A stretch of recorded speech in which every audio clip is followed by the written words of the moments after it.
एक माँ एक बाप, गंगाराम के दो बेटे अब्दुल रहमान और प्रीतम सिंह। मैं नमाज जुमा अदा करने इस समय मरकजी जामिया मस्जिद नीली बलेस जा रहा था। मुझे अचानक एक ऐसी स्टोरी मिली, मैंने सोचा क्यों ना ये आप तक स्टोरी भी पहुंचाई जाए। आज जो लोग मुहावरे पढ़ते हैं और सुबह शाम कसीदे पढ़ते हैं और ये कहते हैं कि हिंदू मुस्लिम सिख ईसाई आपस में है भाई भाई, मगर जो सरजमीने भलेसा ने आज दो सपूत को पैदा किया है ये कमाल से कम नहीं है। और आप स्टोरी सुन के आप हैरान हो जाएंगे कि वाकई आज हमारी समाज में ऐसे लोग रहते हैं जो सिर्फ खबरों में नहीं गर्दिश करते बल्कि कुछ हकीकतों पर भी इनकी स्टोरीज मबनी होती हैं। मेरे साथ अब्दुल रहमान साहब हैं जो गंगाराम के बेटे हैं और प्रीतम सिंह जी हैं, ये भी गंगाराम के बेटे हैं, यानी ये दोनों आपस में सगे भाई हैं। आप अंदाजा लगाएं कि कहानी क्या हो सकती है। अब्दुल रहमान साहब, आपका बहुत बहुत शुक्रिया वक्त देने के लिए।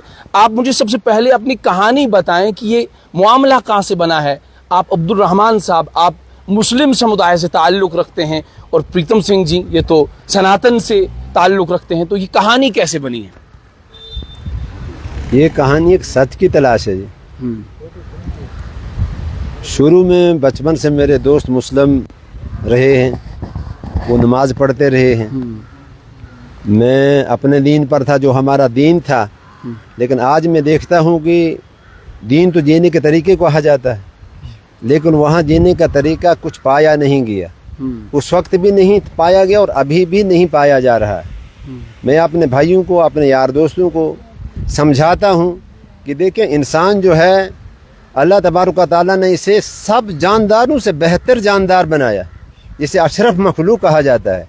लेकिन अशरफ मखलूक होने के बावजूद अगर हम एक नाचीज़ के सामने अपना सर झुकाएं, एक नाचीज़ के पास मिन्नतें मांगने लगें, नाचीज़ से अपनी मुरादें मांगने लगें, तो उस मालिक ने, उस अल्लाह ने, उस भगवान ने हमें अशरफ बनाने की क्या ज़रूरत थी? फिर अशरफ को उसी को कहा जाता है जो सच और झूठ पहचान सके, जो असल और नकल की पहचान कर सके, जो सही और गलत को कह सके ये सही और गलत है। तो ये मेरी कोशिश थी कि उस मालिक ने हमें इंसान बनाया है। इंसान बनाने का क्या मकसद था अल्लाह तबारक व तआला का? अगर हम अल्लाह के सामने सरो सुजूद ना भी करें, अल्लाह को कुछ बिगड़ने वाला नहीं। लेकिन एक जगह मैंने पढ़ा है, सूरह इब्राहिम में पढ़ा है, लाइन शकरतुम ला अज़ीदन्नकुम, कि अगर अल्लाह तबारक व तआला आपको छोटी सी चीज़ अता करता है तो आप उसका शुक्र कीजिए, मैं बड़ी से बड़ी नियामत आपको अता करूँगा। तो बस ऐसे हमारे ये तजर्बा चलते रहे, हम जो अल्लाह से मांगते रहे। अब्दुल रहमान साहब, आपकी ज़िंदगी के बारे में पूछना चाहूँगा। आपका डेट ऑफ बर्थ क्या है और उसके बाद कितने साल के बाद आप सनातन से दीन इस्लाम में आए और आपकी उस समय उम्र क्या थी, आपका पहले नाम क्या था और आज की तारीख में तो आप माशाल्लाह अब्दुल रहमान हैं। मुझे सबसे पहले आप ये बताएं कि 30 साल की कहानी आप सुनाएं। देखें जी, 30 साल की कहानी यही है कि सनातन पुराने को कहा जाता है। सनातन का लघवी मानी जो है वो पुराना है, लेकिन पुराना जो है तो एक भाई, जब एक बाप ने अपने बच्चे को घर से निकाल दिया, रामचंद्र को घर से निकलने का आदेश दिया तो निकल गया, उसने दूसरी बात नहीं की कि अब्बा जान मैं क्यों घर से निकलूं। और जो उसकी बीवी रही, उसके जो देवर थे, कृष्ण जी वगैरह थे, उन्होंने उनके मुंह को नहीं देखा तो पैर देखते थे। सनातन ये था। तो आज आप देखते हैं कहाल जुगासर में 8 मर्डर हुए जिनका कोई फैसला अभी तक नहीं हुआ सनातन में। तो हम तंग हैं ऐसे सनातन से। 8 माएँ चली गई, 8 जानें चली गई, प्रशासन का कोई भी उसमें दखल नहीं है। आते हैं आकर चले जाते हैं। अब प्रशासन का तो कोई दीन होता ही नहीं, लेकिन उनका तो है ना जो लटक रही है लोग की लाशें। जहां इतना सच नहीं है कि ये लटकने वाला क्यों लटका, किसने लटकाया, इसको क्या जरूरत थी, क्या इसकी कमजोरी थी, तो ऐसे इस दिन में ऐसा ही होता रहेगा। इस्लाम में एक बार वहां जहां मैं रहता हूं, एक आदमी शराब पी कर आया, तो सब ने कहा जी जनाजे के लिए ये आदमी आएगा या नहीं आएगा। तो मैंने कहा ये आ नहीं सकता, मैं आलिम तो नहीं हूँ लेकिन आ नहीं सकता है। तो जब तक हम जनाजा करें, जब तक वापस आए, तब तक ऐसे जैसे नौजवानों ने उसको पीट पीट के झाड़ियों में डाल दिया था, सिर्फ एक आदमी मुसलमान। तो उसके बाद कुछ दिनों के बाद में एक आलिम दीन से मिला और उनका वाकया बताया।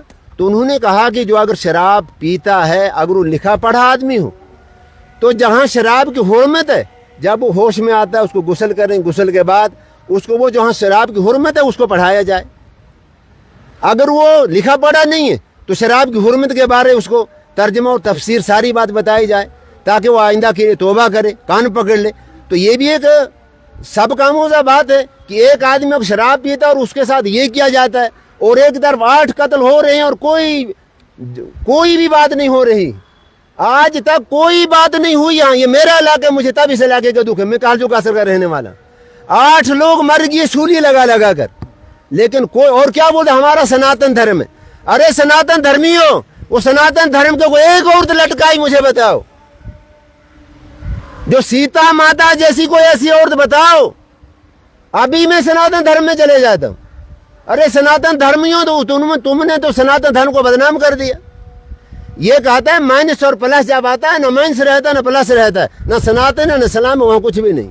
आप मुझे ये बताएं, आपका पहला नाम क्या था? मेरा नाम हरनाम सिंह था जी। अच्छा, उसके बाद कितने साल के बाद आपका नाम जो है वो चेंज हुआ? 30 साल के बाद। 30 साल। आपका डेट ऑफ बर्थ क्या है? मेरी डेट है 1963। 1963 के बाद आपने कब दीन इस्लाम में रुजू किया? तकरीबन 93 के बाद ही। 93 के बाद। तो आज आप कहाँ पे रिहाइश कर रहे हैं? पंजाब में। पंजाब में कौन सी जगह? डिस्ट्रिक्ट जालंधर है, कस्बा शंकर, तहसील नकोदर में पड़ता है। अच्छा, वहाँ आपका घर वगैरह है या किसी मदरसा में? सब कुछ है, मदरसा भी है अल्हम्दुलिल्लाह, घर भी है। अच्छा, सब कुछ है, अल्लाह का करम है। तो आज आप बलेसा आए हैं, तो यहाँ किसके पास आप रह रहे हैं? अपने भाइयों के पास। अपने भाइयों के पास। कितने भाई हैं आपके? 7 भाई। 7 भाई। यहाँ एक भाई का इंतकाल हो चुका पीछे 1 महीना।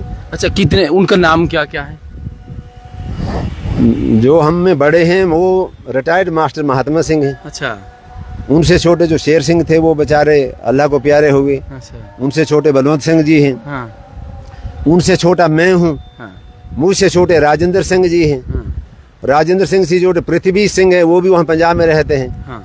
और पृथ्वी सिंह से छोटे ये प्रीतम सिंह जी हैं। हाँ। इनसे छोटे सरजीत सिंह जी हैं, वो भी वहीं पंजाब में ही रहते हैं। अच्छा। तो आपकी माता जी अभी हयात हैं? नहीं। अच्छा, वो उनकी वफात हो चुकी है। कब? 17 में। 17 में। तो उस समय आप यहाँ पे आए थे? हाँ आया। अच्छा, तो उससे पहले आपके वालिद साहब के बारे में जानना चाहूँगा। आप मुझे बताएं, आपके वालिद साहब अभी भी हयात हैं? ना, उनकी भी वफात हो? हाँ, उनको तो काफी मेरे ख्याल 97। हाँ 97। हाँ। यानी जब आपने दीन इस्लाम कबूल किया था उसके 4 साल के बाद हाँ, उनकी वफात हो गई। हाँ। तो उन्हें पता था कि मेरे बेटे ने? बिल्कुल पता था, आए थे। हाँ, जब मैं वजू करता था तो बड़े खुश होते थे। अच्छा। अब्बा बहुत सफाई पसंद थे। अच्छा। यहाँ के जो चंगा सऊदी के मुसलमान हैं, अक्सर सभी हर बच्चा जानता है। ये तो नई जनरेशन है ना, इनको क्या पता, ये तो नहीं जानते। अच्छा। लेकिन अगर गंगाराम गार्ड बोलेंगे तो सभी लोग जान जाएंगे कौन है क्या है। अच्छा। हाँ। तो आज जब आप घर जाते हैं तो वहाँ किसके पास रहते हैं? अपने भाइयों के पास। अपने भाइयों के पास उतना ही प्यार और मोहब्बत देते हैं जितना उससे ज्यादा। उससे ज्यादा। हाँ, इनके यहाँ शादियां हुई, मैं आया, मैंने अपने बच्चों की शादियां की, ये किए। अच्छा। मैंने अपनी लड़कियों को जब निकाह किए उनको भेजा तो ये मेरे भाई पहुंचाने गए थे मेरी लड़कियों को राजस्थान में। अच्छा। हाँ। चलिए जी, बहुत बहुत शुक्रिया। प्रीतम सिंह जी बात करेंगे। आपको तो मैं बखूबी जानता हूँ, एक लंबे वक्त से जानता हूँ, सुबह शाम आप हमारे पास आते रहते हैं। अब मुझे ज़रा ये कहानी बताएं कि जो अब्दुल रहमान साहब ने कहा, क्या ये सच्ची कहानी है? बिल्कुल सही बोला ना। आपके सगे भाई हैं? सके भाई हैं। अच्छा। आप मुझे इससे पहले भी मौलाना इरफान साहब के बारे में कुछ कह रहे थे कि जब एक वक्त था जब यहाँ आतंकवाद था, अलगावाद था, तो उस समय की वो कहानी आप मुझे ज़रा सुनाएं। हाँ, मैं इधर घराट पे था तो तब वो गोहा में कांड हुआ था। तो मैं पंजाब से आ रहा था क्योंकि मैंने कुछ माल लाया था, गाय 2-3 गुजरों के साथ। तो हम भी इधर थे, वो गुजर भाई भी इधर थे, उनके साथ आए। हमारा मुसलमान भाइयों के साथ डेढ़ी से लेकर भाईचारा है। हाँ, बिल्कुल। तो इधर बैठे तब तक आगे जी मिलिटेंट। तो वो अब कश्मीरी मुझे आती नहीं, मैं समझ आती। हाँ। वो आए, वो बोलने लगे भाई इसका खून खाएंगे। जैसे उन्होंने राइफल इधर लगाई, तब तक अली मोहम्मद भाई उधर आए। उन्होंने बोला कि ये कहाँ, ये तो हमारे मुंह में है, ये कहाँ जाएगा, पहले इसका जनाजा करो। जो उधर से वो डेड बॉडी लाई थी। अच्छा। वो उनका नाम जो गोवा में मारे थे आशिक हुसैन था। अच्छा। तो मैं तो खत्म था, डर गया था। हाँ। अली महमूद के आपकी उस समय उम्र क्या थी? उम्र सर ऐसे है मेरी 1917 डेट ऑफ बर्थ, 94 का अंदाजा यूँ लगा। समझ लीजिए कि 22-23 साल। 22-23 साल, हाँ जी। तब मैंने मूंछें भी रखी थी, तो मैं मूंछें उखेड़ने लगा। मैंने कहा ताव भी देखो देते हकीकत बात है हाँ। भाई नहीं, उसके बाद मैंने मूंछें नहीं रखी, देखो दाढ़ी रखी। कई लोग मुझे सलाम करते हैं भाई है। ये अली मोहम्मद साहब कौन है? ये इनके डैडी का नाम मैं भूल गया, लासा भट्ट। हाँ, फिर उन्होंने इधर इनका मकान है साथ में पीछे, वो ले गए मुझे। हाँ, वो ले गए मुझे, रखा घर में उधर, दरवाजा बंद करके। फिर मैं 12 बजे उधर, उन्होंने उधर से निकाला। कहते वो कहाँ गया, उनको फिर पूछा कहते कहाँ गया, कहते पता नहीं यार, हम रहे इधर जनाजा करते, तब तक पता नहीं कहाँ चले। हाँ, उधर छुपाया, एक प्राइवेट कमरे में छुपाया। मैं इनका ताज जिंदगी, वो मरते दम तक इनका गुण वो मैं भूल नहीं सकता हूँ कि इन्होंने मुझे मौत के मुंह से बचाया है। आप मुझे ये बताएं कि अपने परिवार को ये सब बता दिया है। अच्छा, बताया है? हाँ, बताया है, सबको बताया है, रिश्तेदारों को, सबको। कई मुसलमान भाइयों के साथ मैंने ये बात लगाई है। अच्छा। कि भाई उन्होंने मुझे दोबारा जिंदगी दी, नहीं तो उस वक्त उन्होंने वो बंदूक इधर लगाई। बिल्कुल। तो आप मुझे ये बताएं कि अब्दुल रहमान साहब से क्या उतना ही आप प्यार करते हैं, मोहब्बत की? नहीं, जितना आप 7 भाइयों से प्यार करते हैं, इनसे उनसे ज्यादा है। क्योंकि ऐसा क्यों? हम में क्यों, कुछ पढ़ाई में कमियां हैं, इनमें जो पहले कमियां थी तो वो नहीं है अब। अच्छा, ठीक है ना, क्योंकि जो एक टीचर के साथ आदमी कितना प्यार से रहते हैं जब उनके स्टूडेंट होते हैं। अच्छा। तो जब आप एक ही घर में रहते हैं तो ये तो सुबह उठ के फजर की नमाज अदा कर रहे हैं, आप तो सुबह उठ के तो पूजा वगैरह करते होंगे, तो आपको उस समय नहीं लगता कि हम तो इनके लिए अलग कमरा, उसमें कोई फोटो नहीं होता है, कुछ नहीं होता है, जो जैसे इनके लिए सब कुछ जैसे इनके घर में अच्छा इंतजाम किया, इंतजाम हाँ होता है। आपने इनके लिए प्राइवेट कमरा रख हाँ, दिया है? बिल्कुल रखा है जनाब। जब भी आते हैं आप तो किस तरीके से इंतजाम करते हैं? भाई साहब का, अब्दुल रहमान साहब आ जाने वाले हैं तो चाय नाश्ता वगैरह, शाम का खाना? मीट है, हमारे डैडी तो खाते नहीं थे। हम खाते, मगर हम भी मतलब हलाल ही इधर से लेते हैं। अच्छा। मुर्दार हमने भी नहीं खाया। अच्छा। मुझे तो अब छोड़ दिया है मैंने, तो कई साल हो गए, 1-2 दफा खाया है। हाँ। तो बस यही, हमसे कोई परहेज नहीं, सब बिल्कुल एक है। उधर हम जाते हैं, उधर भी ये प्यार करते हैं, इधर आते हैं हम पहले से ज्यादा प्यार है।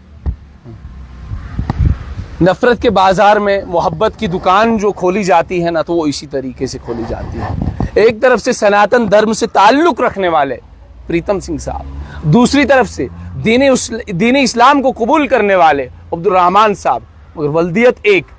आप देखें कि ये भलेसा है, भले लोगों का वाकई देश है। कुछ एलिमेंट्स होते हैं जो समाज के अंदर नफरत का पैगाम फैलाते हैं, जो समाज के अंदर कभी हिंदू और कभी मुसलमान को लड़ाने की कोशिश करते हैं, मगर ये खूबसूरत सा पैगाम स्ट्रेट लाइन के जरिए आप तमाम लोगों तक पहुंचाने की कोशिश थी।